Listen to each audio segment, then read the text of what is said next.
Assalamualaikum warahmatullahi wabarakatuh. Ila hadrati sayyidil mursalin wa khatamin nabiyyin Sayyidina Muhammadir Rasulillah sallallahu alaihi wasallam, wa ila ruhi walidina wa muallimina wa dhawil huquqi wajibati alaina ajma'in. الفاتحة. أعوذ بالله من الشيطان الرجيم. بسم الله الرحمن الرحيم. الحمد لله رب العالمين الرحمن الرحيم مالك يوم الدين إياك نعبد وإياك نستعين اهدنا الصراط المستقيم صراط الذين أنعمت عليهم غير المغضوب عليهم ولا الضالين آمين. نعوذ بالله السميع العليم من الشيطان الرجيم. بسم الله الرحمن الرحيم.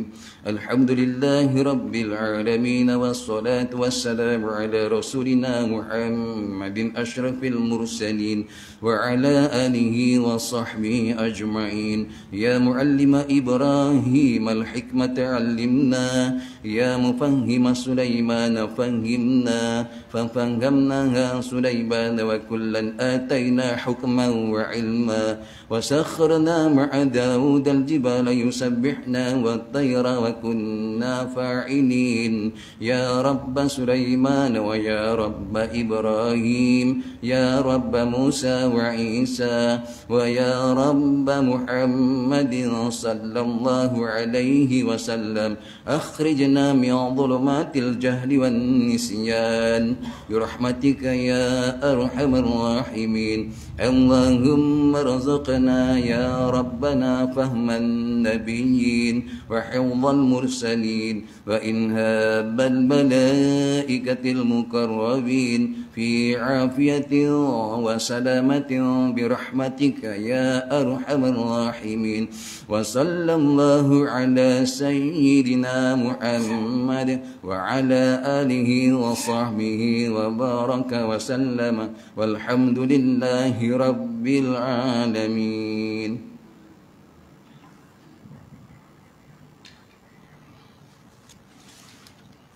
بسم الله الرحمن الرحيم. الحمد لله رب العالمين.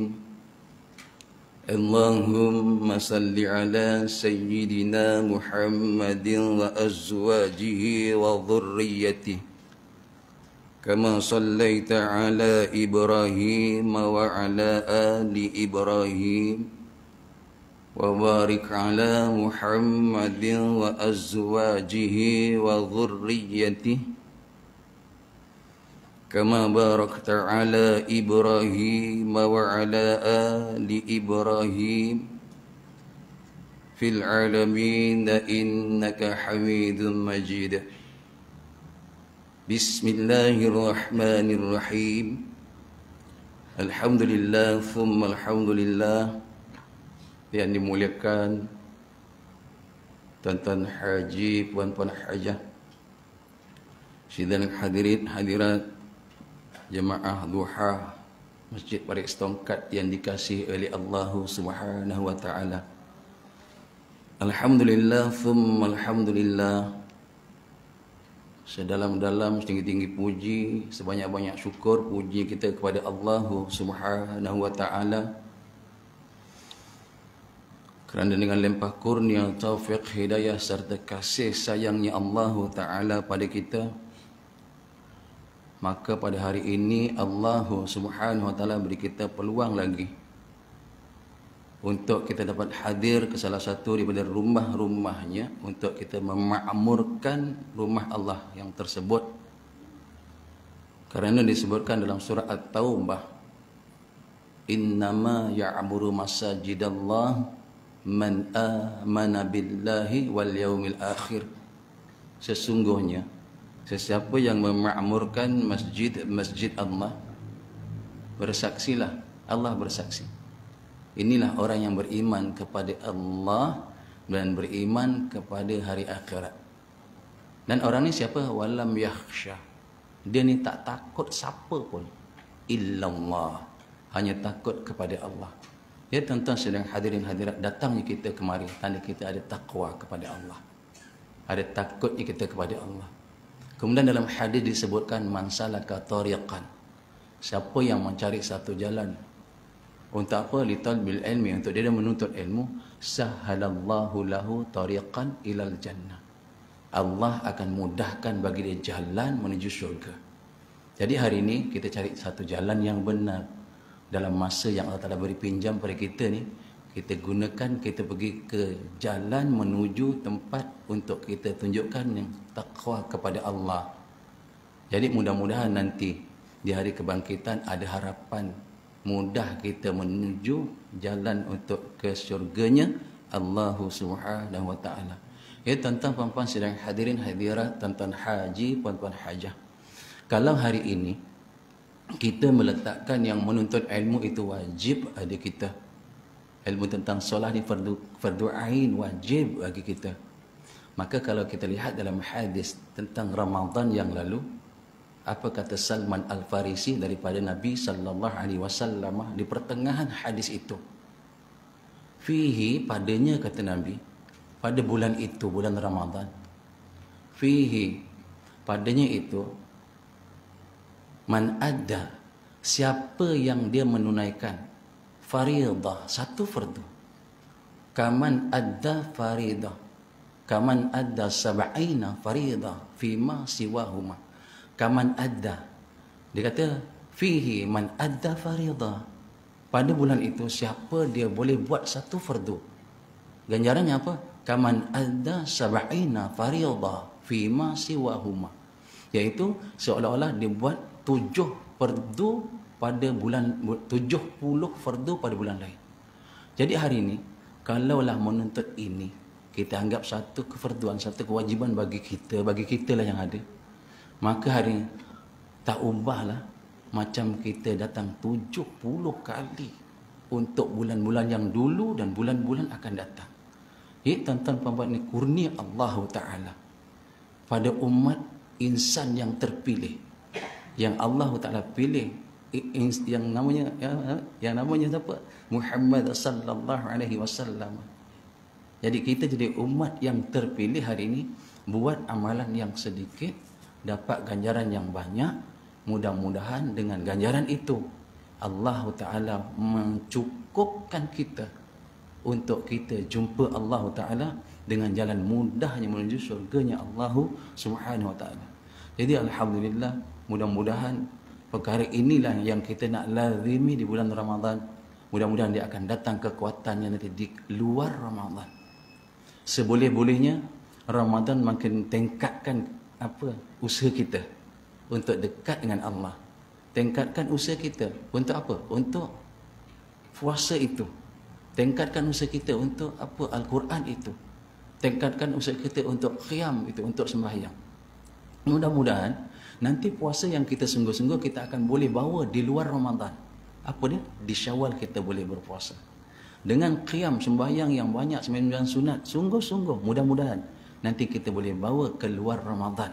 Habis Ramadan kita bawa sampai jumpa Ramadan akan datang. Dan apa lagi? Dengan Quran, dengan sungguh-sungguhnya di hari-hari Ramadan ini, mudah-mudahan nanti kita boleh ada kekuatan untuk bawa ke luar Ramadan. Bila? Di Syawal, Zulqa'dah sampai Sya'ban nanti. Tuan-tuan, tapi hari ini sayang kalau kita tak dapat buat hari ini. Ya, kita insya-Allah mudah-mudahan diberi kekuatan. Ada yang hari ini bersungguh-sungguh di bulan Ramadan tapi tak dapat buat di luar Ramadan. Ada pula yang perkara-perkara luar Ramadan dibawa ke dalam Ramadan.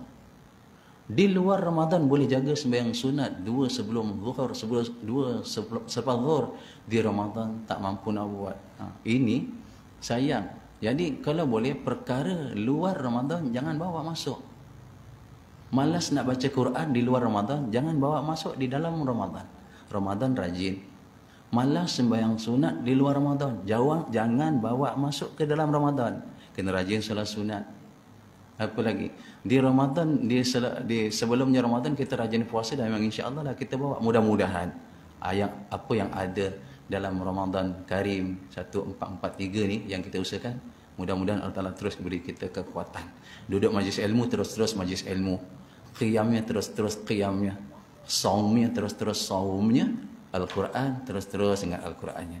Jadi Alhamdulillah pada hari ini kita sambung sedikit lagi dari kitab Hidayatus Sibyan di muka surat yang ke-26 bawah 2 baris daripada bawah untuk kitab lama. Iaitu yang lepas kita telah berhenti sampai perkataan sekian dalam kitab Bughyah. Masalah timbul. Apa dia? Barang siapa meninggal ia akan sembahyang. Itu dia. Barang siapa meninggal ia akan sembahyang atau satu rukun daripada rukun sembahyang, atau satu rukun daripada rukun yang 13 tu. Okey. Kitab baru muka surat 8 ya. Kitab saya muka surat 26. Cari dulu tak apa. Terus je ni.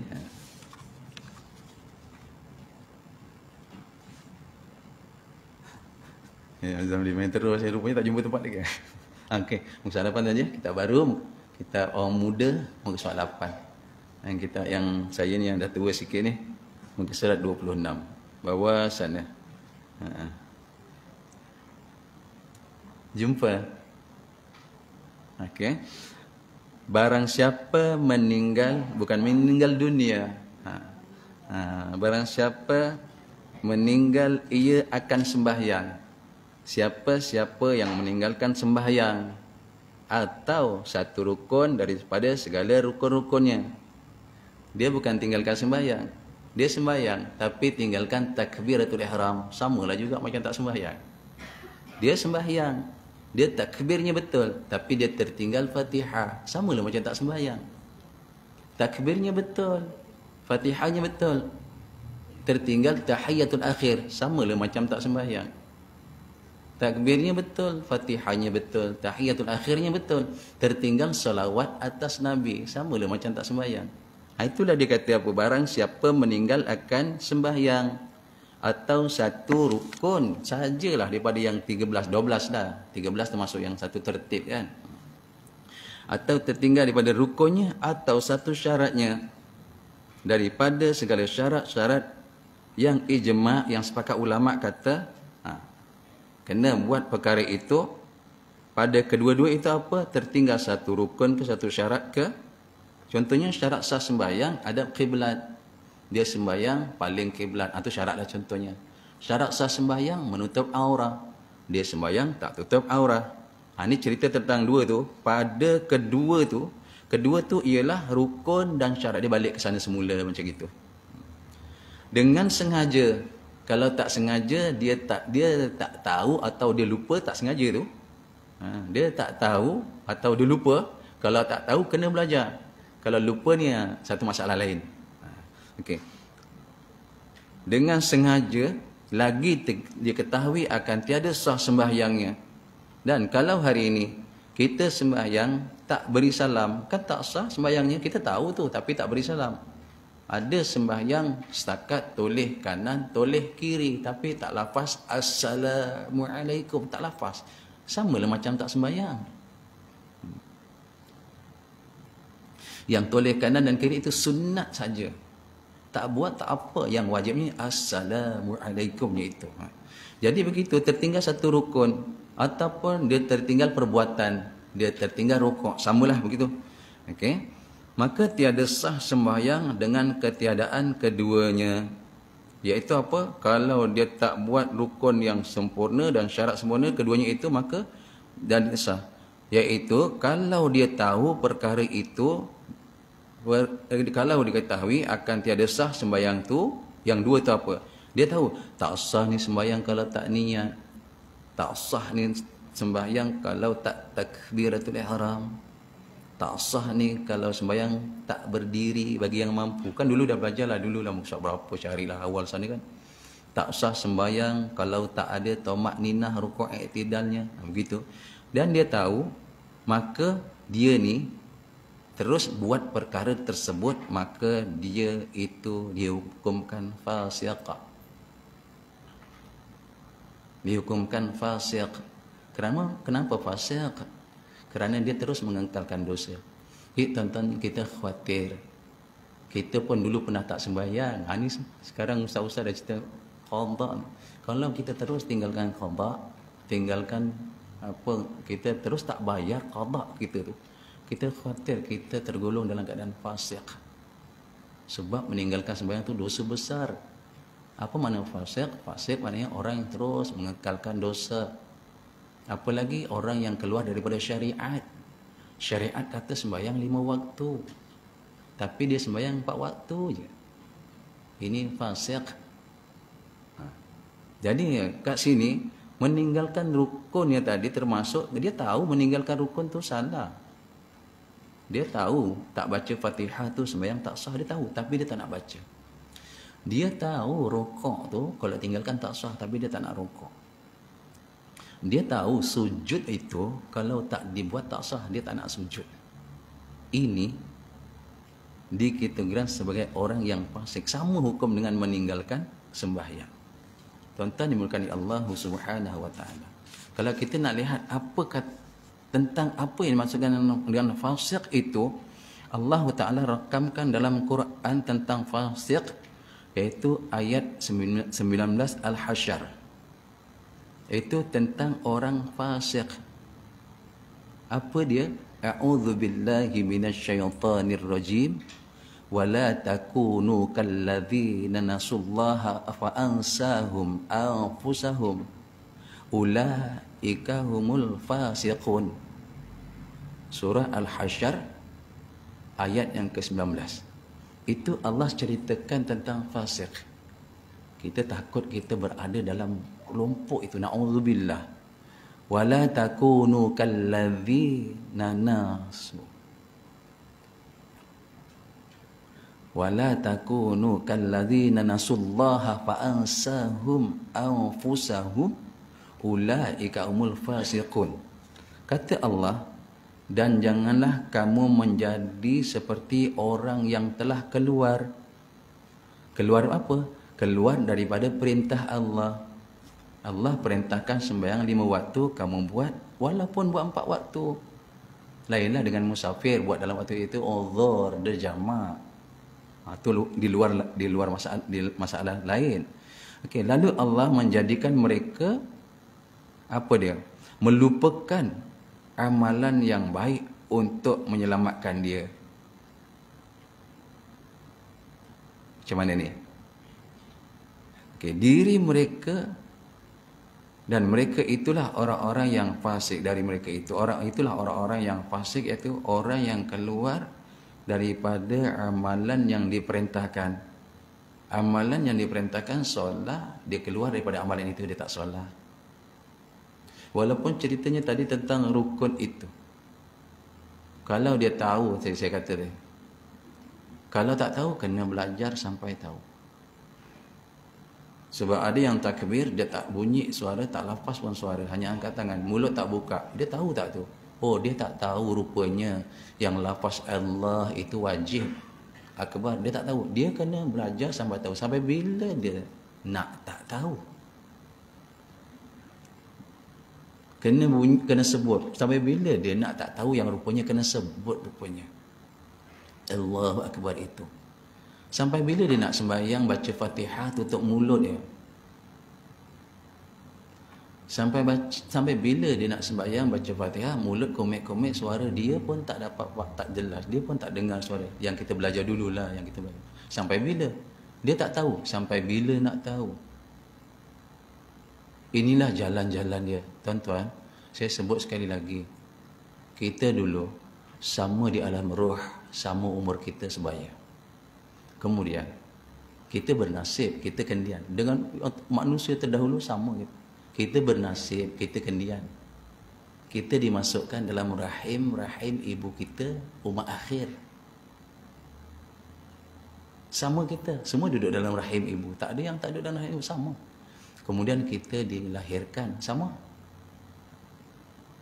Cuma masalah dalam lahir ibu, masalah masing-masing. yang Allah tentukan. Susah senang dalam rahim. Kemudian sama lahir. Susah senang masa lahir. Allah tentukan. Lahir tu dulu. Dalam alam roh dulu dah buat pengakuan Allah Rabb kita. Maknanya suci bersih kita di ketika itu.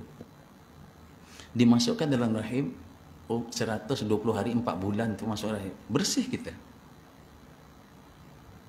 Duduk dalam tempat yang kukuh kita di situ. Keluar, bersih kita masa keluar. Zahirnya kita kata dulu lahir, gambarannya sekarang kita lihat bercampur-campur darah. Bersih kita. Tuan-tuan hari ini, dalam keadaan dilahirkan bersih, kita nak corak apa hidup kita? Apa corak yang kita nak pakai? Corak itu nanti Allah nak ambil kita, nak corak yang putih bersih. Sekarang warna-warna apa yang kita dah corak dalam kehidupan kita sekarang ni? Inilah tuan-tuan nak selesaikan kat dunia ni. Ini jalannya hari ini kita belajar macam ni, corak-corak nak dapat sembahyang supaya betul. Sebab balik nanti nak ditengok corak dia tu. Jangan manusia sejagat ni rasa kita hari ni hidup biasa, tak ada masalah dengan hidup dan mati. Hidup ni cari masalah masa mati nanti. Kalau salah mencorak kehidupan, cari masalah sebenarnya kita. Bila kita corak kehidupan kita dengan cara yang bagus, selesai masalah masa mati. Bila mati dengan masalah banyak kita bawa. Masalah apa? Masalah ini tentang sembahyang, yang puasa, zakat, muamalat, muasyarat, masalah. Bila mati itu bukan selesai masalah, itu bermulanya masalah. Mana ada mati selesai masalah? Mati bermula masalah. Jadi hari ini Allah nak lihat kita nak corak apa? Kita mewarnai kehidupan kita ni dengan warna yang Allah suka ke tak suka. Kita takut kita tercoreng dengan warna hitam untuk jumpa Allah. Bagaimana nanti? Sebab itu di saat kematian, mati tu pendek. Tapi hidup semula tu yang panjang. Hidup di dunia ni pendek. Mana panjang hidup kat dunia ni? 60-70 tahun tak panjang.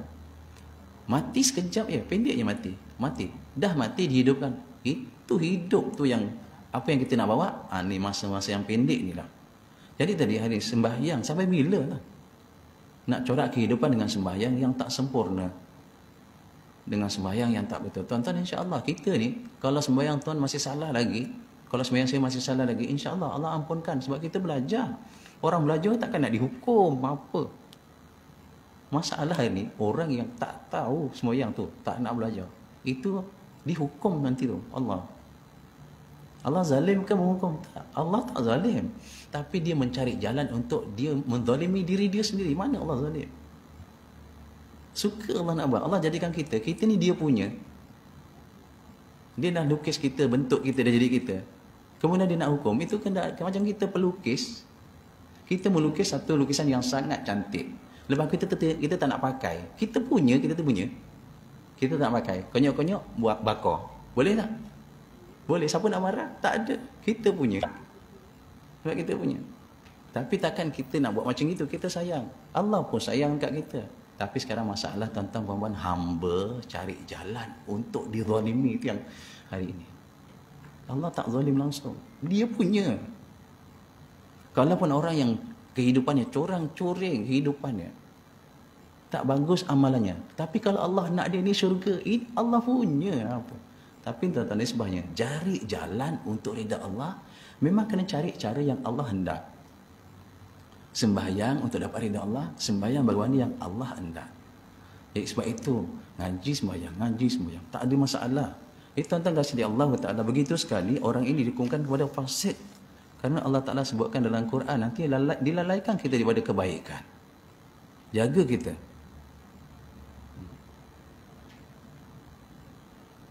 Siapa lagi orang yang dikatakan fasik itu tadi atasan itu? Iaitu tergolong juga orang yang keluar dari pengakuan dia. Dia buat pengakuan, contoh sembahyang ni mana? Tak sembahyang pun tak apa. Itu pengakuan, tak apa, tak sembahyang tak kisah. Orang lain pun tak sembahyang, hidup mewah apa. Yang aku tengok engkau sembahyang lagi melarat hidup Allah. Begitu sekali. Jadi jangan keluar daripada kongkongan syariat agama. Itu yang dikira fasik. Kita tengok yang fasik atas tadi. Kenapa tu sampai kalau tak sembahyang dihukumkan fasik? meninggalkan rukun, dia tahu benda ni rukun tapi ditinggalkan, dikatakan sebagai orang yang fasik juga.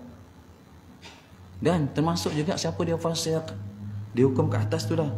Ni kita tentang sembahyang di sana, iaitu siapa dia? Orang yang terus meninggalkan dosa. Ini yang saya khawatir. Saya ni ada hutang sembahyang dulu, adakah saya tergolong pada golongan orang yang mengekalkan dosa? Allahu Akbar. Jadi taubatlah kita pada Allah.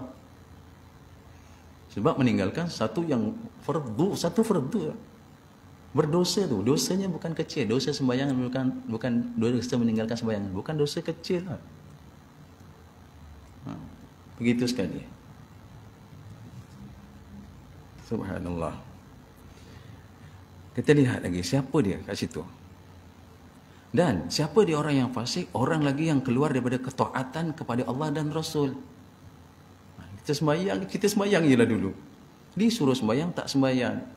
Orang ini kan keluar daripada taat Allah ni. Dia suruh sembahyang tak sembahyang. Ini kan keluar daripada taat Rasul. Ini semua golong-golongan lah. Jadi kita kena muhasabahlah diri kita, tuan-tuan, hari ini. Di Ramadan amalan dilipat ganda kepada 70 tadi, bukan setakat duduk majlis ilmu yang wajib ya. Hari ini cuba kita jangan nafikan. Okey.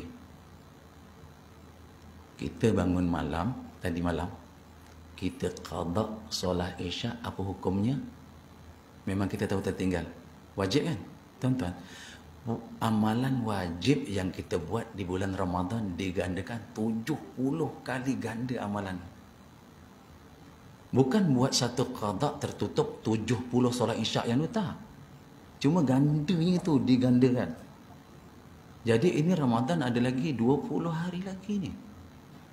Ada peluang lagi untuk memperbanyakkan qada-qada, khususnya solat ni. Guru-guru kita kata apa? Daripada kita menyibukkan solat-solat sunat, adalah lagi afdal kita menyibukkan solat-solat qada yang kita yakin kita ditinggal. Kalau tak yakin, kita pun dah jaga, kita tak yakin aku tak ada qada, okey, itu tak apa, buat solat sunat. Tuan-tuan, adalah lagi afdal kita di Ramadan ni menyibukkan qada yang tertinggal berbanding menyibukkan solat-solat sunat.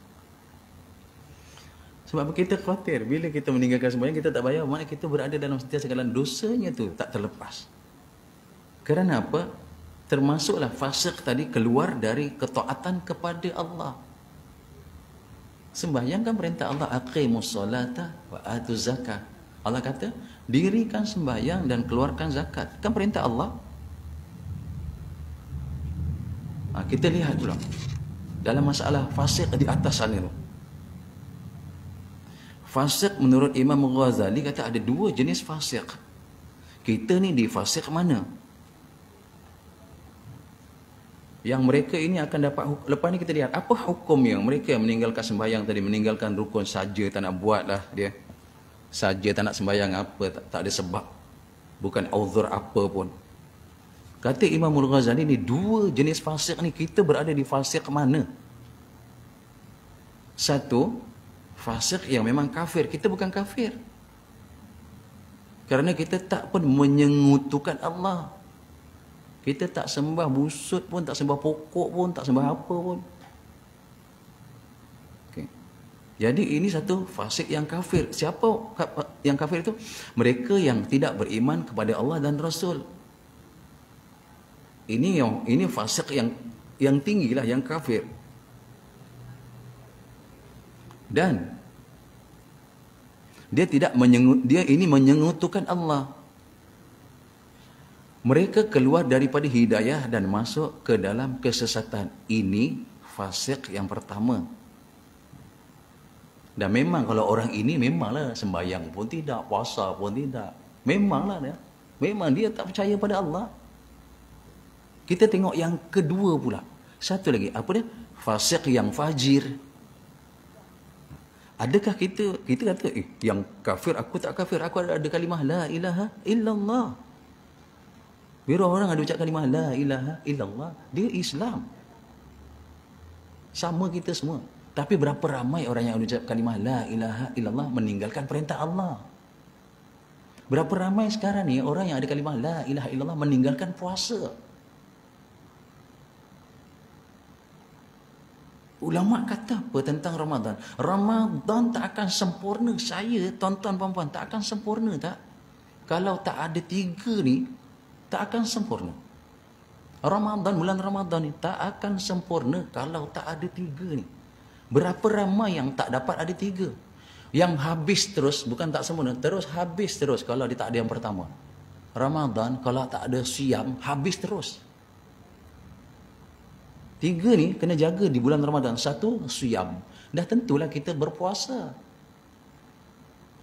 Dan ada lagi 2 ni, kalau tak buat sekadar tak sempurnanya itu masih diterima lagi kerana puasa. Apa yang kedua? Qiyam. Qiyam tu atas maksud apa? Solat. Kan dalam hadis yang lalu, wa qiyamul lailah tatawuan, kata Nabi. Kena bangun malam untuk solat tatawwu, solat sunat. Inilah puasa. Sempurnanya apa? Ramadan kalau tak puasa, nak sempurna apa Ramadan dia? Okey, yang kedua, dalam dia berpuasa, yang kedua mesti ada qiyam. Qiyam bukan cukup sekadar 17 rakaat. Okey, sempurna 5 waktu 17 rakaat. 2 tadi subuh, 4 nanti zuhur, 4 nanti asar, 4 nanti 3 nanti maghrib, 4 nanti isyak, 17 rakaat. Bukan sekadar itu kewajipan. Dan memang, tapi ada qiyam yang dituntut, iaitu qiyamul lailah tatawuan. Dalam hadis yang dulu yang kita mula-mula jumpa Ramadan, bangun malam untuk solat tatawwu. Cuma tadi masalahnya, siapa yang ada hutang, utamakan hutang dulu berbanding tatawwu. Jadi siapa yang solat tarawih, ini menyempurnakan puasa Ramadan. Orang yang puasa ini menyempurnakan Ramadannya itu. Orang yang solat sunat ini menyempurnakan lagi Ramadan itu. Yang ketiga apa? Qiraatul Quran. Ini 3 kalau ada dalam Ramadan, saya dan tuan-tuan, kesempurnaan Ramadan 1, 4, 4, 3, insya-Allah dalam dakapan kita. Kalau dapatlah. Apa? Qiyam. Semula. 1, apa dia? Siam, qiyam, qiraah. Apa qiraah tu? Quran. Baca Quran, qiraatul Quran. Ada ke tidak di saat-saat Ramadan terakhir ni? Ada, insya-Allah, mudah-mudahan ya Allah.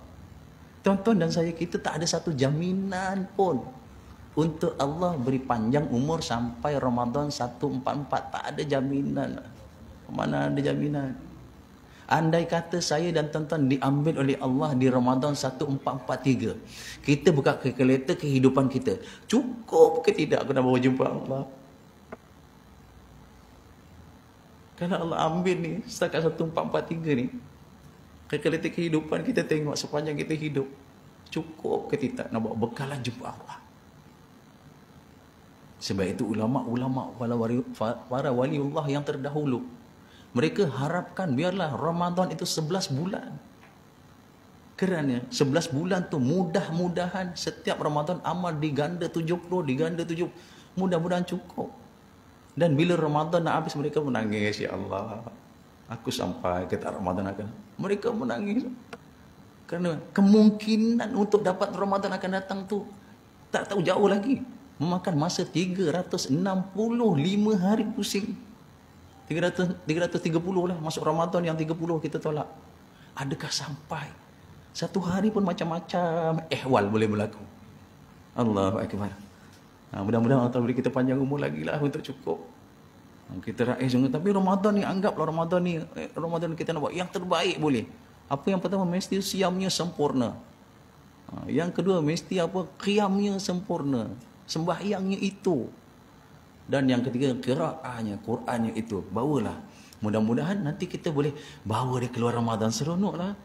Bila masuk Syawal kan, terus kita nak puasa. Itu kan siamnya. Bila masuk Syawal, kita terus nak solat-solat sunat. Itu kan qiyamnya. Bila masuk Syawal, kita terus dengan Quran. Itu kan qiraahnya. Allahu Akbar. Tuan-tuan, nak cari inilah bulan madrasah yang hanya sebulan ya. Lagi 330 hari tu. Apa yang mempengaruhi kita tu? Sedangkan kita belajar dalam sebulan, mudah-mudahan hati kita bersih, setan durjana semua dah dirantai, buang dah tak ada dah. Jadi hari ni kita dalam masalah inilah berjaga-jagalah hati, masalah hati. Saya sebut yang dulu, kita ni tuan bersih, saya tengok muka, seri-seri kita ni, bersih wajah kita, bersih pakaian kita. Tapi kita takut di sebalik pakaian yang bersih, wajah yang bersih, kita takut ada hati yang kotor. Ya Allah.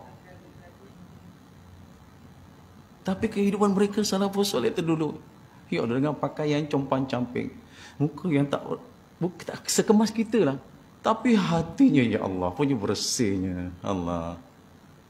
Tuan-tuan, kalau mereka dibagi nilai, aku letakkan kau ini syurga dan sembahyang, kau nak pilih mana? Mereka pilih apa, tuan?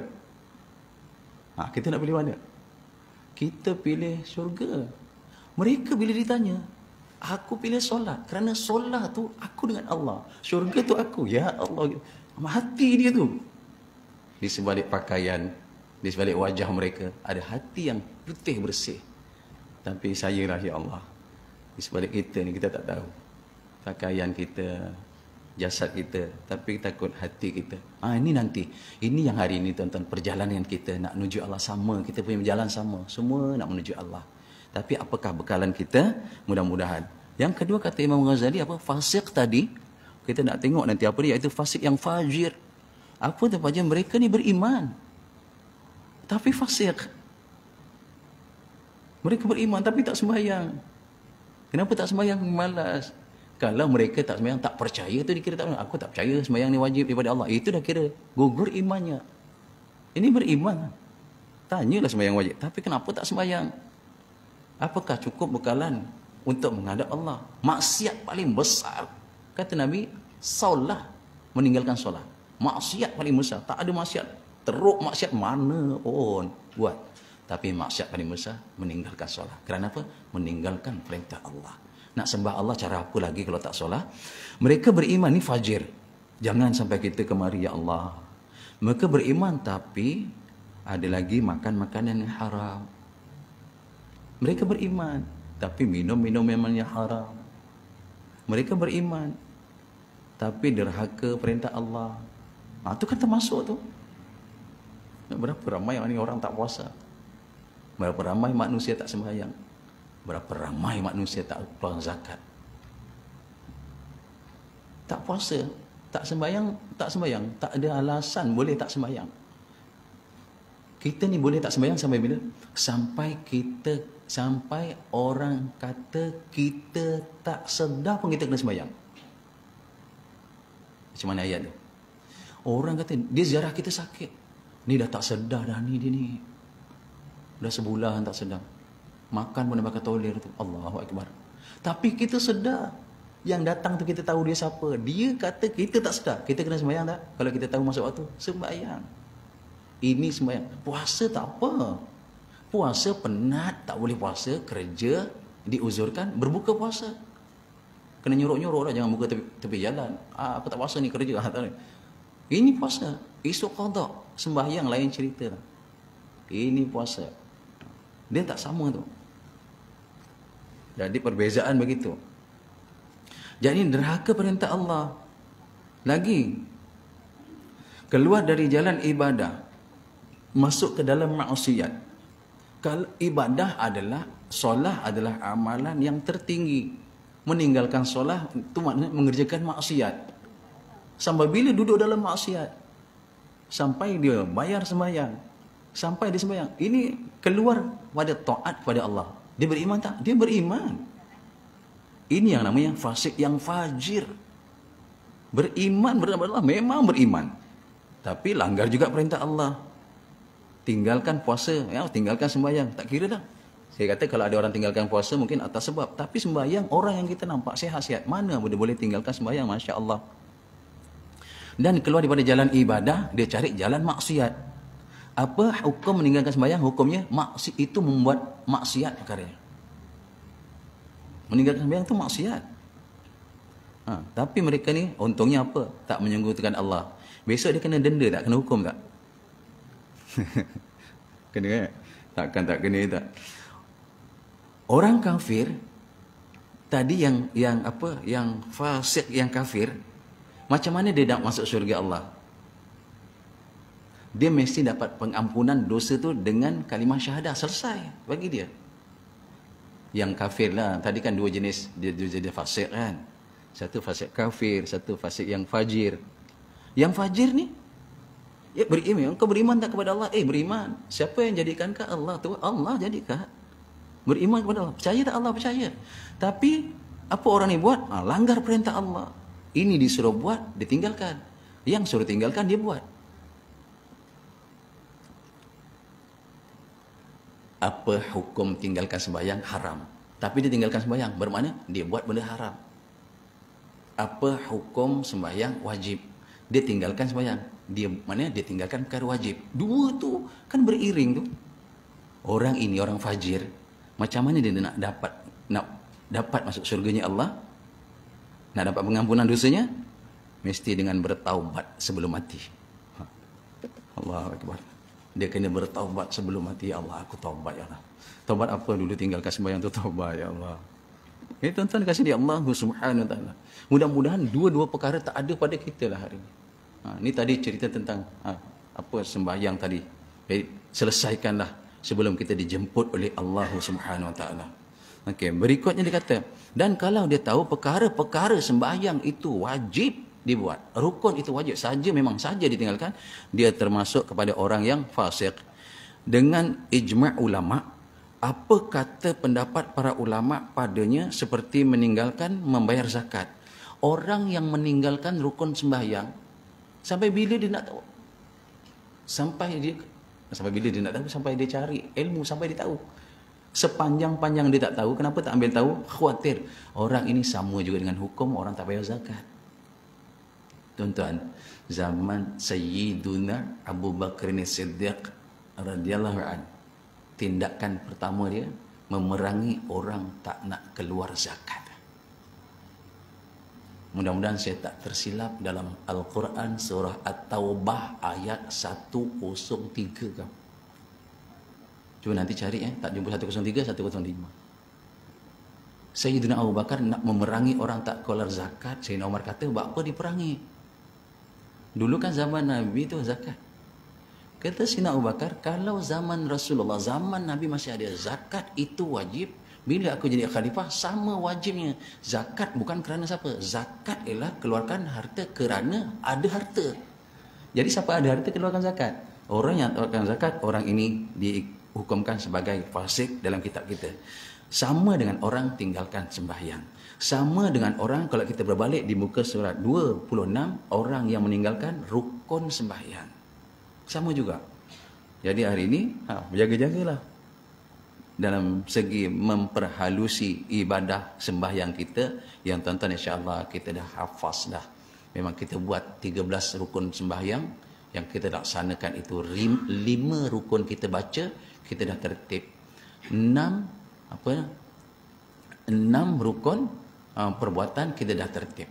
1 rukun niat kita dah selesaikan.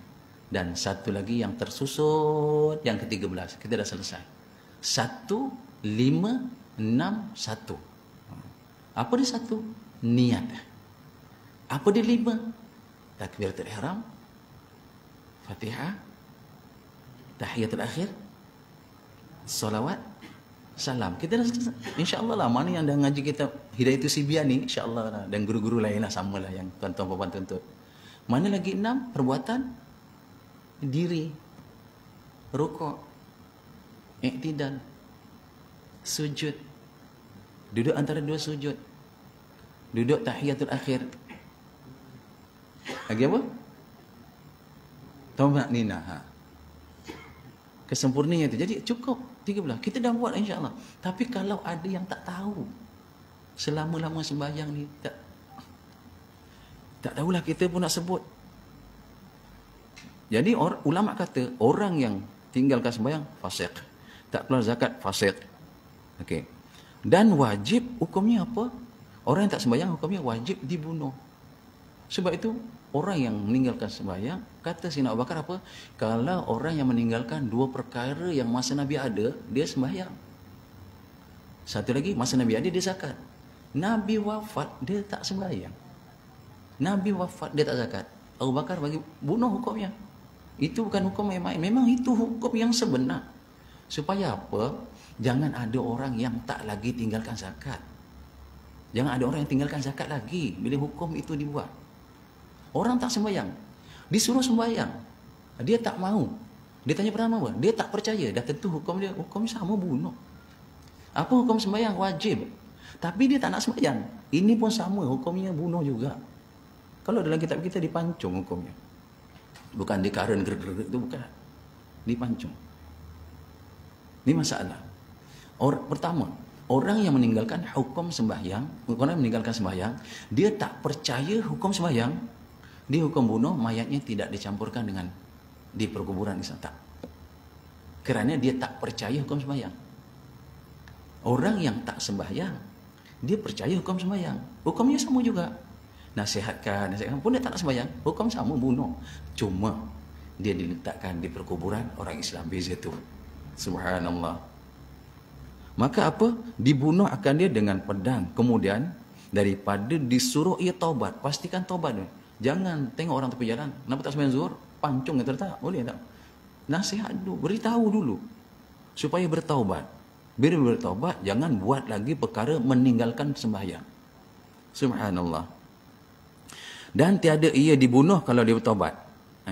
Dan jikalau meninggal ia akan satu sembahyang sekalipun, padahal ditakut atasnya mati. Dengan ketiadaannya, dengan ketiadaan iman, wali'auzubillah. Jadi ahli hukum, dan jikalau meninggalkan ia akan sembahyang sekalipun, satu sembahyang pun, kerana takut dia mati dalam keadaan dia tidak beriman, kerana tak yakin, walaupun satu sembahyang tinggal, aku tak percaya hari ini ada solat zuhur. Tu kena nilai lah. Subhanallah.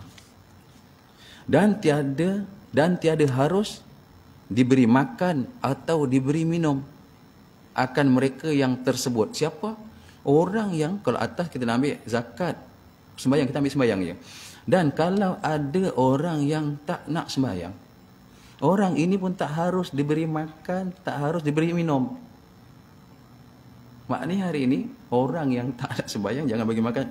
Tapi kita taklah. Kita bercampur dengan orang tak sembahyang. Dia belanja, kita makan lagi. Masya Allah. Kalau ikut orang-orang tasawuf, dia pandang tu. Orang ini tak makan dia. Kan?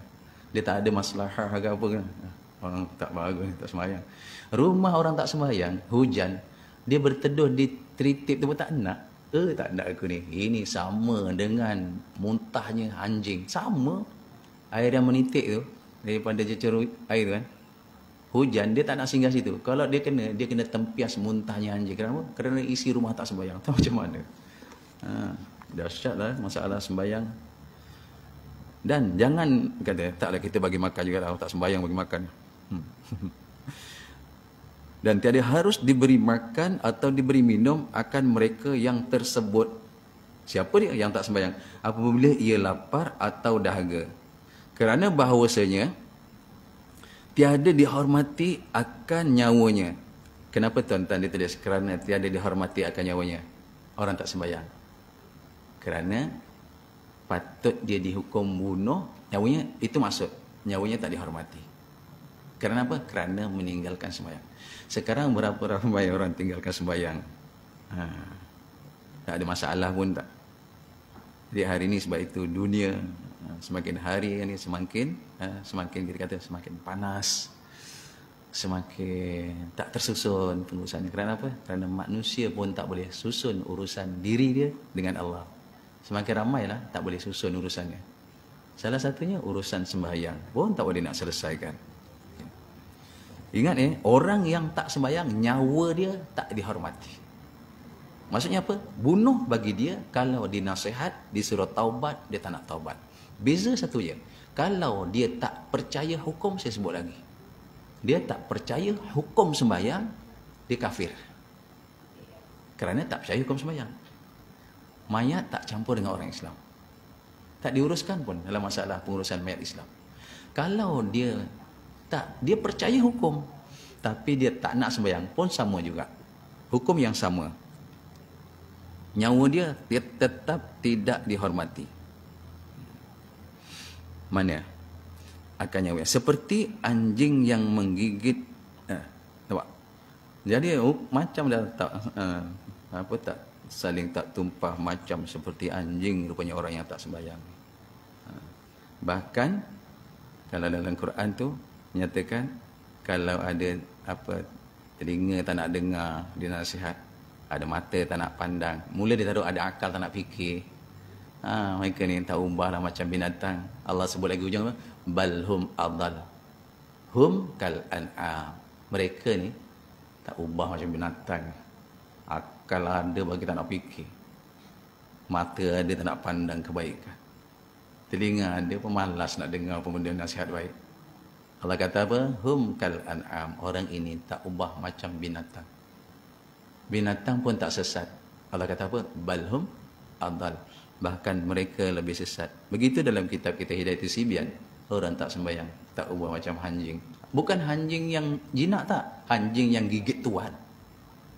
Anjing yang menggigit. Ada orang lalu gigit. Ini ibarat macam sembahyang. Kan ada anjing yang bagus. Anjing yang bagus dengan tuannya, itu anjing dihormati. Jangan tu. Itu kena bagi makan. Kena jaga. Tapi ini anjing yang menggigit. Yang tak dihormati. Subhanallah. Begitu perbandingan dengan manusia yang mulia kejadiannya dengan haiwan yang dikatakan bukan buruk kejadian. Anjing, bukan kambing. Kalau kambing okey lagi. Ni anjing tu. Dan segedah hendaklah bagi orang yang mempunyai agama. Tengok. Ni bukan nak ni ilmu sebagai kita je lah. Kita je lah. Kita ada agama kan? Ada agama lah amal kita. Dan bagi orang yang mempunyai agama, kita amal agama kehidupan kita. Kita nak jaga jasmani, kita jaga rohani, kita jaga dalaman, kan kita jaga.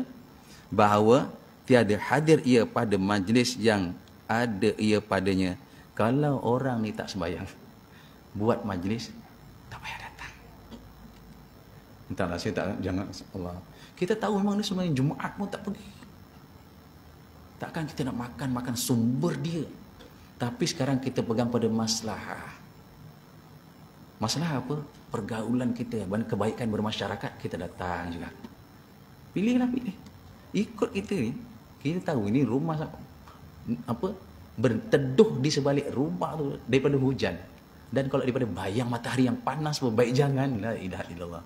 Ni lagi kita makan dengan dia. Makanan yang dihidangkan. Kalau dikatakan bagi orang yang mempunyai agama, untuk jaga agama kita ni supaya kita terjaga bahawa tiada hadir ia pada majlis yang ada ia padanya. Yang dia kalau ada majlis tu dia datang kat situlah. Okey. Dan pada jamuannya tadi dekat majlis dia datang majlis kita berada majlis. Oh, dia pun ada kat sini juga. Kita tak payah takut majlis itu dimusibah. Allahu akbar. Dan kedua, dia buat majlis jamuan. Tadi majlis dia datang. Jadi dah kita. Yang ni pula majlis jamuannya dia buat majlis. Nak kena datang ke? Maslahah datang untuk kebaikan.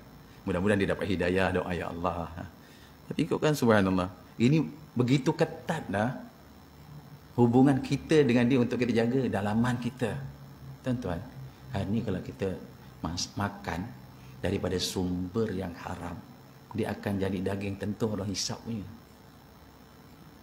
Hari ini kita makan daripada sumber yang mereka cari, daripada sumber haram. Tak berpegang hukum lah. Sembayang tepi sana lah.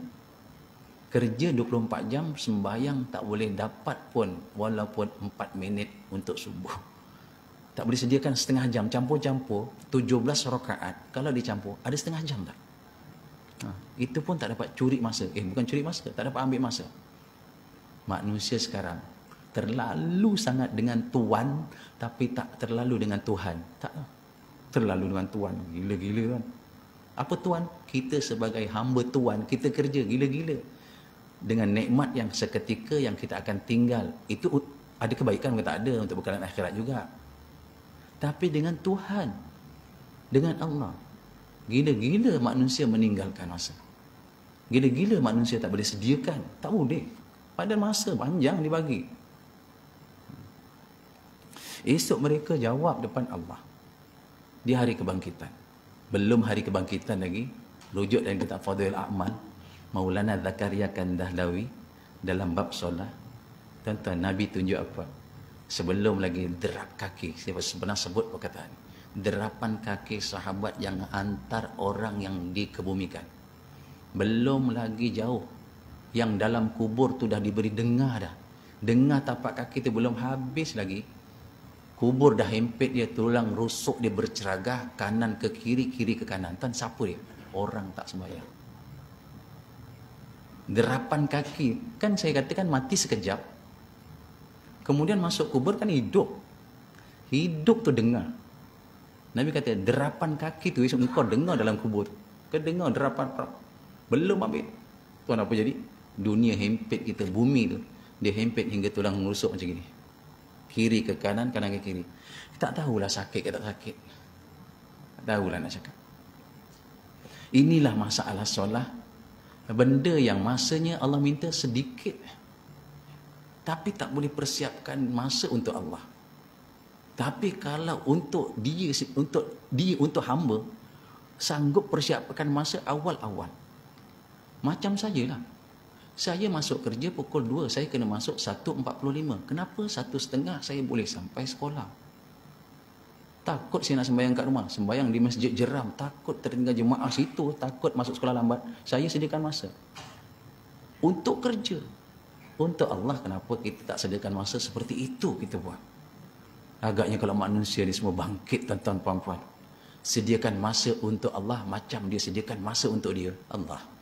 Dunia punya tenang, saya tak tahu nak cakap. Jadi begitu sekali sampai diletakkan, dilabelkan. Kalau dia buat jamuan, jangan datang. Ya Allah, takkan kita nak macam itu tak? Kenapa tak datang? Orang ni tak sembahyang. Jangan, bukan. Datanglah juga. Allah. Tuan-tuan, saya ni masa muda lah, ni dah tua. Masa muda zaman 90. Ni itulah yang live ni nak cerita orang dengar semua. Saya pergi kenduri kahwin, jaga-jaga ni. Dekat situ. Ni tempat lain lah. Ni Felda. Ni masuk ni kan. Yang dengar ni orang sana ni. Saya datang. Dekat situ ada muzik. Saya tak singgah. Guru saya kata, sama lah. Engkau share dengan ni. Ya Allah. Dulu masa muda, sekarang duduk sebelah lagi. Kaki bergerak lagi. Kaki berdengung lagi. Saya zaman dia masa muda kan. Dah umur dah nak habis dah. Sekarang dia macam dah tak mempan. Dah tak kesan. Tu Haji Wahab saya tak tahu lah. Dulu memang ganas tu lah. Kau datang kan, tengok, tak pergi. Punya konon nak jaga tu. Sampai isteri saya memang mengandung anak sulung tu. Sampai anak ketiga dekat sana. Saya tak akan singgah tu. Rumah yang ada, biasa dia kalau karaoke kan, sana memang real punya. Live drum. Astagfirullah. Minta maaf lah saya kata. Kau nak pandang aku apa, pandang lah. Langsung saya tak jaga masalah. Sebab apa? Makanan itu. Tapi tuan-tuan nak tahu, kesan dia. Kesan begitu. Kalau nak ikut kita lah. Ini cakap kat sini jadi macam tak syuk lah. Saya, satu, sampaikan kalau boleh di bawah. Isteri mula mengandung, saya mula menabung. Menabung apa tuan? Menabung untuk akikah. Nanti dia keluar, saya siap. Kalau lelaki, 2 dah siap. 2, isteri mula mengandung, saya buka lembaran baru untuk khatam Quran. Niat untuk isteri dan anak. Pilihannya apa? Bila dia lahir, ya Allah, umur 5 tahun khatam Quran, kemudian dia buat pilihan nak macam kesan lah, kesan umur 11 tahun dan nak tinggalkan rumah masuk hafiz. Tak boleh, sebenarnya tak elok cerita macam kan, tak sure pasal rakam ni. Tak sure tu. Sajalah itu sajalah. Kesan makan, betul. Tapi yang kenian-kenian tak, dah tak jaga makan. Kak Mani muzik dekat, kita duduk paling dekat dengan dia. Tak sadar tengah makan. Kenapa meja bergerak? Rupa kaki kita bergerak. Jadi yang kenian tu lambat-lambat. Dia kesan, saya nampak. Yang baru-baru yang live saya cakap hari ni. Isteri mengandung, mula tabung untuk akikah. Isteri mengandung, mula lembaran baru Quran. Bismillah. Sekurang-kurangnya minal jinnati wan nas, sebelum anak kita zahir. Sebelum kepala anak kita zahir daripada perut ibu. InsyaAllah tuan-tuan akan nampak Macam mana mereka berjaga-jaga diri, sembahyang dijaga dengan Qurannya. Subhanallah. Boleh buktikan. Pesan, sampaikan ni. Sangat-sangat tak rugi. Dan saya rasa yang dekat sini pun sama macam itu juga dengan saya. Kita amalkan insya-Allah. Mana tadi? Dan lihat pada jenazahnya. Kalau jenazahnya tak ada yang nak datang, siapa nak datang? Orang kalau tak sembahyang, dia tak sembahyang. Kalau orang yang sembahyang tak nak urus jenazahnya, siapa nak buat? Yang pergi sembahyangkan mayat pun orang yang sembahyang. Sampai begitu sekali. Kalau, yalah, cegahannya tadi, majlis tu dia datang, kita pergi. Jamuan tu dia buat, jangan makan. Dia mati, tak payah hadir. Ya Allah. Jangan nanti besok ni yang ada ni tak buat macam itu. Jangan, kita pergi jugalah istighfar banyak-banyak. Ya Allah, mudah-mudahan kalau turunnya balak, wabak, musibah, aku engkau jauhkan ya Allah. Dalam majlis tu. Siapa nak urus? Yang uruskan jenazah, orang-orang yang sembahyang. Orang yang sembahyang mayat ni, kebanyakan orang yang sembahyang kat masjid ni, biasa inilah orang yang sembahyang mayat. Kerana orang yang biasa sembahyang di masjid, dia sedar diri dia nak jadi mayat. Orang yang di luar masjid, dia tak sedar-sedar bila nak jadi mayat. Dia tak sedar, pun tak ada kira-kira. Orang yang ada di masjid ni, orang yang selalu ingat mati. Bila ingat mati, hati dekat dengan Allah. Orang yang tak nak dengan masjid, tak tahulah. Apa yang ada tuan? Kebesaran Allah meloncat-loncat daripada hati dia.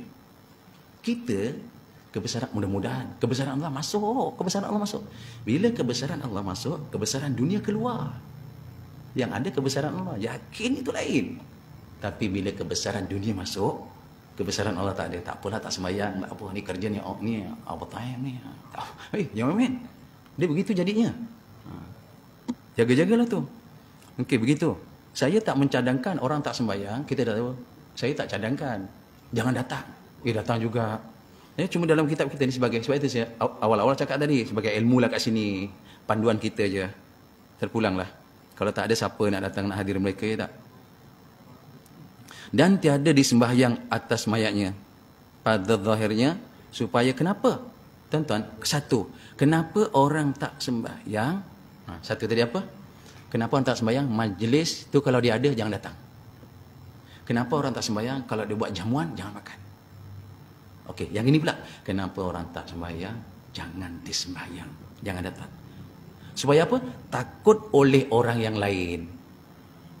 Orang lain takut, ni kalau aku tak sembahyang ni nanti majlis aku satu orang pun tak datang.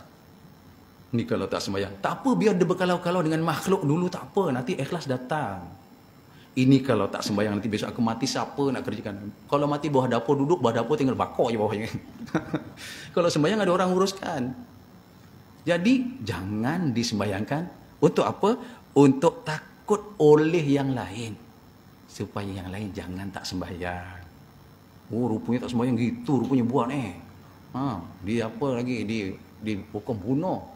Jadi orang lain semua takut nak tinggalkan sembahyang. Kerana apa? Kita dah pakai hukum yang betul. Oh, tak sembahyang, tak boleh, majlis jangan datang. Oh, kenapa? Memang ada pun majlis. Kenapa? Supaya nanti orang tu, manusia ni, dia jaga sembahyang supaya kalau dia buat majlis orang raikan. Supaya nanti dia mati ada yang menyembahyangkan. Subhanallah. Tuan-tuan dikasihi Allah Subhanahu wa taala. Begitu keadaannya. Jadi hari ini kita lihat berikutnya. Mana? Supaya orang lain takut. Dan segera dikuburkan tadi, kalau matinya satu, dia yakin hukum sembahyang, tapi tak nak sembahyang. Satu ya. Terbalik ni kan. Dia matinya tu, contohnya dihukum pancung. Dia mati kenapa? Tak percaya hukum sembahyang. Okay. Boleh tak dikuburkan di perkuburan Islam? Tak boleh. Kerana dia tak percaya hukum sembahyang. Okey, yang ni. Dia percaya hukum sembahyang. Tapi tak nak sembahyang. Disuruh taubat, tak nak taubat. Dia percaya sembahyang wajib, percaya. Apa hukum sembahyang wajib? Dia percaya tapi tak nak sembahyang. Ni dihukum pancung. Tapi mayatnya tidak mayatnya diletakkan sama dengan perkuburan Islam. Sebab itu dia dikuburkan dia pada tempat yang jauh daripada tempat perkuburan. Cari ujung sana. Dibagi label lah. Ini kubur orang munafik. Bukan. Ini kubur orang fasik. Boleh? Tak buat. Jangan buat ni. Tak ada pun buat. Sekarang sama aja. Kubur. Tak. Jadi ini dia kata, kalau dia kuburnya kat mana? Bila dah dihukum? Iaitu di tempat yang jauh daripada tempat perkuburan orang Islam. Yang tiada fasik. Anggap tanah kuburan kita ni semua orang tak fasik. Kalau ada orang yang fasik, dia memang tak sembahyang, suruh sembahyang, tak nak sembahyang, maka kan bila jatuh hukum, diletak satu tempat perkuburan khusus, kubur orang tak sembahyang. Ini macam keras sangat ni. Okay. Hanya ilmu kita lah, kita dengar je lah yang ni. Dan ditanamkan perkuburannya itu, dan dinamakan, dan dinamakan perkuburan itu perkuburan orang fasik. Ada pun. Kenapa tu? Label kubur orang fasik boleh? Janganlah ya Allah. Nah, nanti kenapa? Kerana nanti jadi peringatan bagi orang yang tak nak sembahyang. Sampai mati dikenal ini kubur orang tak sembahyang. Demikianlah seperti seperti barang yang berkata akan dia oleh Sayyid Ahmad bin Sumayt dalam kitabnya, apa dikatakan? Sekianlah dalam kitab Bughyah, iaitu kitab yang dikarang oleh Sayyid Ahmad Sumayt. Okey, itu disebutkan dalam kitab sana, kitab Hidayatus Sibyan, nukil daripada kitab yang disusun oleh Sayyid Ahmad yang nama kitabnya Bughyah. Hukum yang di atas, yang tuan-tuan, puan-puan telah sama-sama saksikan, apa yang perlu dibuat bagi orang yang meninggalkan sembahyang dengan percaya kepada hukum sembahyang dan dengan yang tak percaya kepada hukum sembahyang. Kenapa sekarang manusia terus meninggalkan sembahyang? Kerana mereka tak tahu apa hukum rupanya dekat dunia ni. Dekat akhirat lagi tak tahu apa hukumnya. Jadi sedang hadirin hadirat yang dimuliakan oleh Allah Subhanahu Wa Taala, telah berkata Imamul Ghazali rahmatullahu taala, barang siapa mendakwa bahawasanya antaranya dan antara Allah Taala satu hal yang menggugurkan ia, aku dengan Allah tak ada masalah kalau aku tak sembahyang. Ini contoh, ni perkataan contohlah kat sini.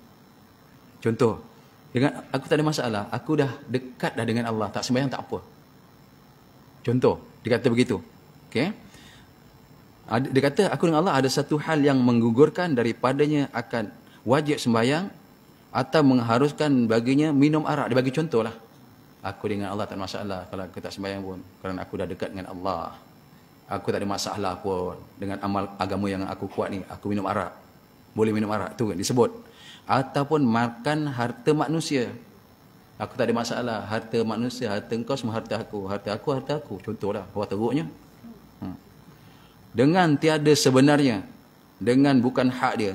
Seperti menyangka oleh setengah daripada orang-orang yang mengaku dirinya sebagai ahli tasawuf. Tasawuf itu betul. Tapi ada orang yang mengaku aku dah dekat dengan Allah, maka aku tak payah sembahyang. Tuan-tuan jumpa kan? Aku sangat qarib dengan Allah. Masalah sembahyang lintas dekat hati. Ini maka dia kata ni, maka tiada syak pada wajib bunuh akan dia. Sebab kita syariat. Bagi kita, apa dia syariat? Kena buat. Nabi tu berapa punya tasawufnya Nabi. Tapi Nabi sembahyang. Syiar Nabi sembahyang. Syariat tunjukkan Nabi sembahyang setiap waktu. Disyiarkan. Kenapa ada umat yang kata aku dah tak perlu lagi sembahyang?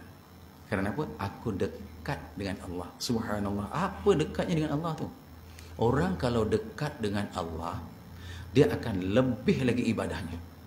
Sembahyangnya lebih, apa saja, dia tetap akan lebih.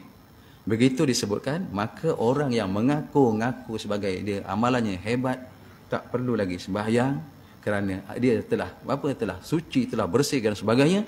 Orang ini juga dikatakan wajib bunuh akan dia. Tetapi bermula bunuh orang yang demikian, kita lihat apa dinisbahkan. Bunuh orang itu siapa? Orang yang kata, dah aku dah tak payah sembahyang dah, aku dekat dengan Allah. Aku suci dah, bagus. Dia kata apa? Bermula bunuh orang yang demikian itu terlebih afdal daripada bunuh 100 orang kafir. Boleh jelas? Ada orang yang hebat, dia rasa dia hebat sangat. Hebat sampai apa tuan? Sampai aku tak perlu lagi sembahyang. Aku dah kenal sangat dengan Allah dah. Aku dah dekat sangat dengan Allah dah. Aku dah tak payah lagi. Tak payah lagi aku nak rukuk, sujud, tidak, dah tak payah lagi dah. Maka orang ini lagi afdal dibunuh berbanding dengan membunuh 100 kafir. Ada orang kafir menentang orang Islam, kan wajib dilawan kerana dia menentang kita. Tak menentang tak, wajib dilawan. Kita membunuh orang kafir yang 100 tu pun tak afdal. Afdal bunuh orang yang mengaku dia hebat tak sembahyang. Subhanallah. Kerana sembahyang ni syariat. Syariat ni kena buat. Sembahyang bukan niat dia. Bila nak sembahyang niat? Sembahyang niat di ketika kaki kita dah hadap kiblat, tengkuk kita dah disarung di lapis bantal tinggi sedikit, mata pun dah tak boleh nak turun naik syarat qiyam, rukuk, i'tidal, mulut pun dah tak boleh bunyi, yang boleh gerak hati je. Itulah sembahyang niat. Saya kena ikat di penjara, ditangkap kerana saya pencuri. Dia pun kena sembahyang dekat ikatan tu. Wuduknya mana? Dia kena hormat waktu, dia kena ikat kat tiang. Dia pun kena, dia ngadap mana? Tak ngadap kiblat, ngadap belakang. Dia pun kena sembahyang tuan, ini sembahyang. Pencuri yang ditawan, diikat, tak ada kiblat, masuk waktu, dia kena sembahyang. Wuduknya mana? Tak ada wuduk. Itu namanya hormat waktu. Nanti bila dia bebas, dia kena kira berapa kali dia sembahyang gaya itu, bayar hutang. Andai kata dia tak bebas, mati dalam ikatan, dosa dia meninggalkan buat sembahyang dengan tadi tak ada kiblat, tak ada wuduk, dia hormat waktu, Allah tetap bagi ganjaran sembahyang bagi dia. Hormat waktu, bukan main. Ini sembahyang. Tapi pula ada orang kata sembahyang niat. Tak ada. Sembahyang niat tuan, bila kita dah hampir nafas dah sampai gar-gar, dah laju dah. Naik dah tak nak turun. Turun dah tak nak naik. Kaki dah dekat kiblat. Kaki memang ada kiblat. Itu kan saat terakhir hari-hari menunaikan sembahyang, kan kaki ada kiblat. Baring terlentang. Mengiring pun dah tak boleh dah tu. Lambung sebelah kanan ada kiblat, kepala sebelah kanan. Dah tak boleh dah. Gerak pun dah tak boleh. Itu pun sembahyang Allah nak. Sampai bila? Sampai orang ingat kita tak ingat. Puasa lain, haji lain. Berapa ramai hari ni orang yang kakinya sakit sikit, tak sembahyang sebulan. Sakit kaki. Mana ada alasan? Sembahyang kena buat. Begitu sekali si pencuri yang diikat, sembahyang tak ada kiblat kerana dia tahu masuk waktu, tak ada wuduk pun. Kalau dia mati dalam ikatan, sembahyang dia tadi dikira.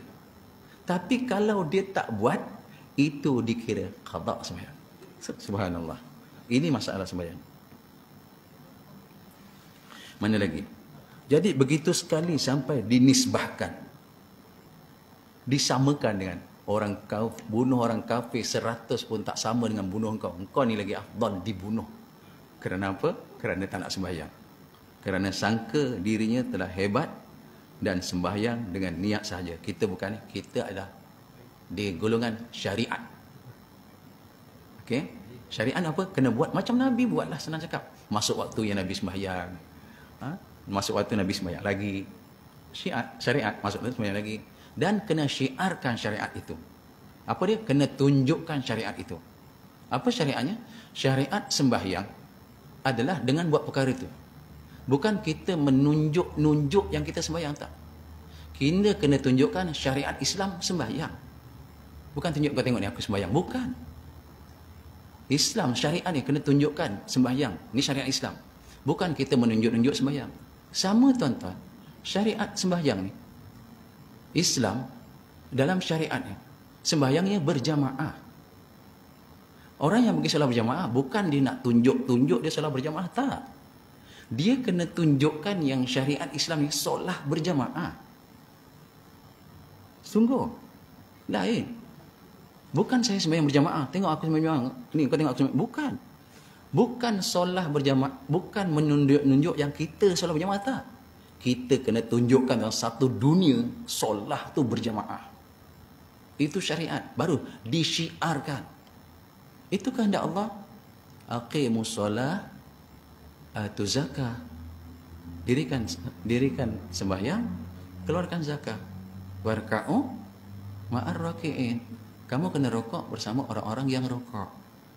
Tuan-tuan puan-puan, lihat surah Al-Qamar, Al-Qalam ayat 42. Surah Qalam ayat 42. Tentang sembahyang. Apa kata Sayyidina Abbas daripada Ibnu Murdawaih tentang ayat Al-Qalam tu, ya Allah? Adakah kita tergolong dalam golongan itu nanti dalam masalah solat ni? Apa kata Allah Subhanahu wa taala? Yauma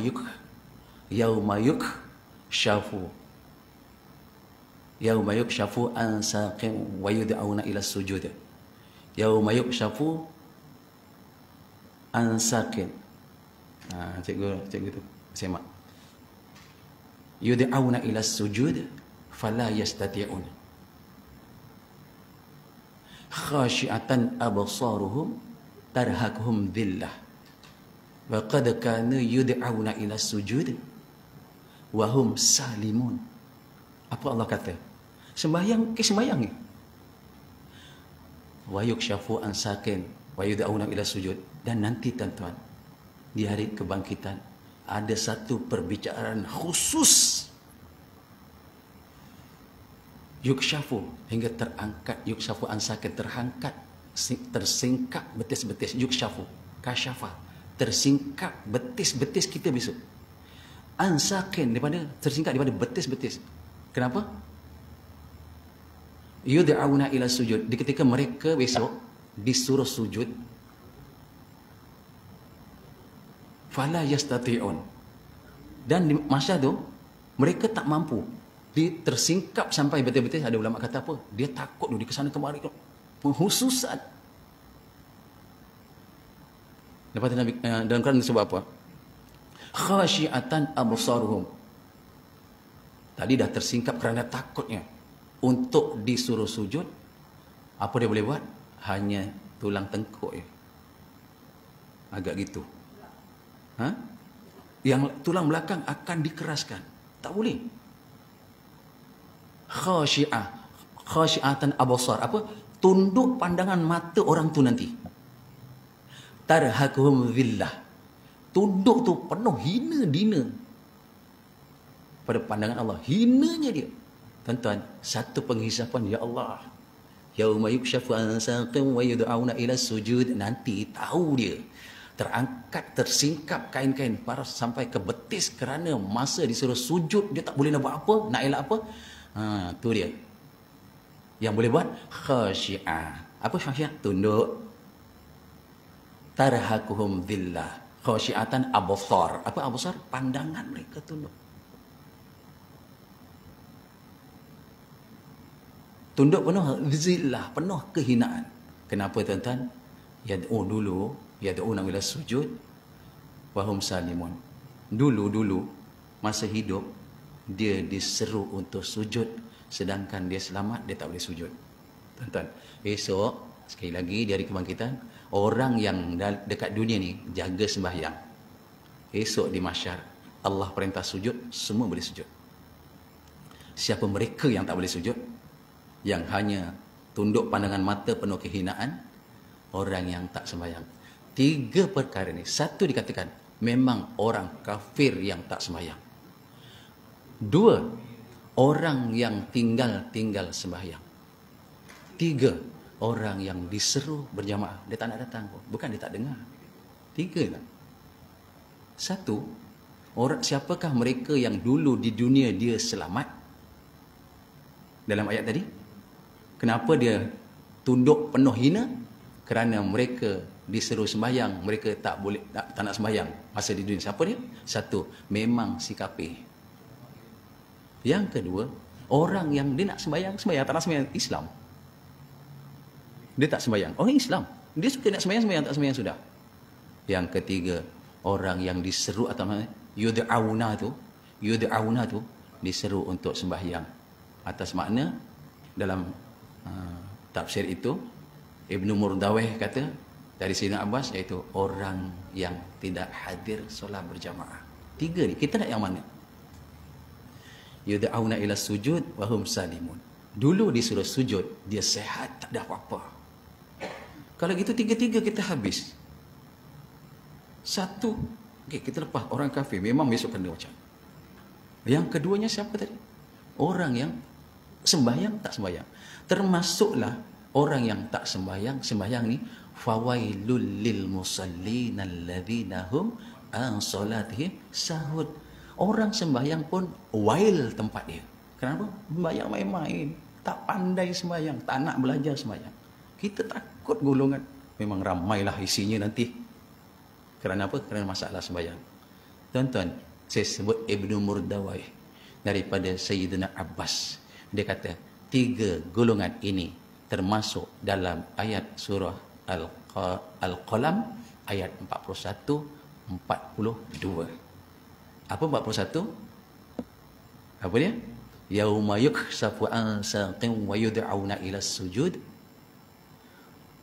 wa hum fala yastati'un. 43.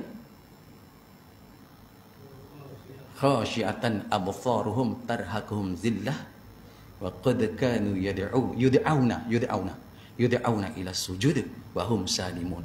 Saya ambil makna apa dia? Esok tuan-tuan puan-puan, mudah-mudahan kita jauh insya-Allah. Istimewanya mereka ini, biasa Allah perintah sujud. Yang boleh sujud hanya orang sembahyang. Yang tak sembahyang, esok tulang belakangnya dimatikan tegak, hanya boleh tunduk pandangan mata dengan penuh kehinaan. Kenapa? Kerana dulu masa hidup diperintah sembahyang, dia tak nak sembahyang. Sedangkan wahum salimun, sedangkan orang itu selesa, tak ada masalah. Kita mana? Mudah-mudahan kita lepas. Siapakah golongan itu? Tuan boleh pegang mana-mana tiga. Yang pertama adalah orang yang memang tak sembahyang, kafir namanya, iaitu siapa dia? Fasik kafir tadi, tak beriman kepada Allah. Yang tadi itu. Yang kedua, fasik fajir, beriman kepada Allah tapi tak nak sembahyang. Kan ada dua tadi, fasik fajir kata Imam Ghazali. Dan yang ketiga, orang yang dipanggil untuk tunaikan solat berjamaah tapi dia tak nak pun datang berjamaah. Yang perempuan tak ada masalah, yang lelaki-lelaki akil baligh dipanggil oleh Allah Subhanahu wa taala. Rujuklah, mudah-mudahan saya tak tersilap dalam baca ayat tu. Allahu akbar. Ini ada Cikgu Adnan semak, Tuan Haji Tuan Haji Husin pun semak kan. Yud'auna itu apa? Sujud. Dan ulama kata apa tuan-tuan? Besok, ya Allah, lagi sikit lagi. Orang yang tak sembahyang dalam keadaan apa dia? Tarhaquhum zillah. Dalam keadaan hina itu, muka tu daripada menitiknya air peluh sampai ke menitiknya air darah, sampai menitiknya air nanah, tuan-tuan, sampai rentung semua muka depan Allah. Malu kerana dulu disuruh sembahyang tak nak sembahyang. Tuan-tuan, kalau kita ikut yang tu, rupanya orang yang tak berjamaah dipanggil pun tak, kalau ikut yang tiga dia sama macam mana itu. Kenapa? Mulianya muka yang selalu kita hias cantik. Muka tempat yang paling mulia. Hari ni Allah nak datang ke tempat yang aku kata mulia. Kenapa tak nak? Kalau ikut yang ketiga tadi, datang ke tempat yang Allah kata ni mulia, ni masjid. Tuan-tuan, sampai yang menitik apa? Daging-daging muka penuh dengan kehinaan. Allah tarhaquhum zillah. Siapa mereka? Tadi jawapannya. Jadi Allahumma salli ala Muhammad. Ya, mudah-mudahan ni Ramadan ni kita cubalah tuan-tuan. Cuba tingkatkan apa yang ada, kalau sembahyang tingkatkan yang sunat-sunat ke yang wajib-wajib. Yang wajib-wajib tak ada dah. Yang wajib memang wajib je dah. Yang wajib apa? Yang qada tu kan. Tunaikan dah. Dapat ganjaran lebih tau ni. Siapa nanti qada zuhur satu kali, bagi ganjaran pahala macam qada, macam sembahyang zuhur 70 kali. Ni Ramadan ni tau. Dan nak habis ni tinggal lagi 20 hari lagi. Siapa nanti qada asar sekali, macam dia buat 70 kali bulan dulu. Qada kan wajib hukumnya. Asar dah tentu dah dapat markah begitu. Siapa ni sembahyang zuhur bulan Ramadan ni, macam dia sembahyang zuhur 70 kali bulan Syaban dulu. Dia punya banyak itu orang. Ni ganjaran Ramadan ni, subhanallah. Boleh kita tengok situ lagi? Mana dan habis tu? Mana? Tetapi bermula bunuh orang yang demikian itu, orang yang tak nak sembahyang dan mengaku diri dia baik itu, terlebih afdal daripada bunuh 100 orang kafir yang asli, kerana bahawasanya mudaratnya itu terlebih banyak daripada mudarat kafir yang asli. Dan sekian kata dia dalam kitab Al-Yubi alal Jalal, Yubi alal Jalal, Al-Yubi. Tuan-tuan sedang hadirin hadirat yang berkahwani Allah Subhanahu wa taala. Mungkin ada nak tanya tak? Sebenarnya ada masa sikit.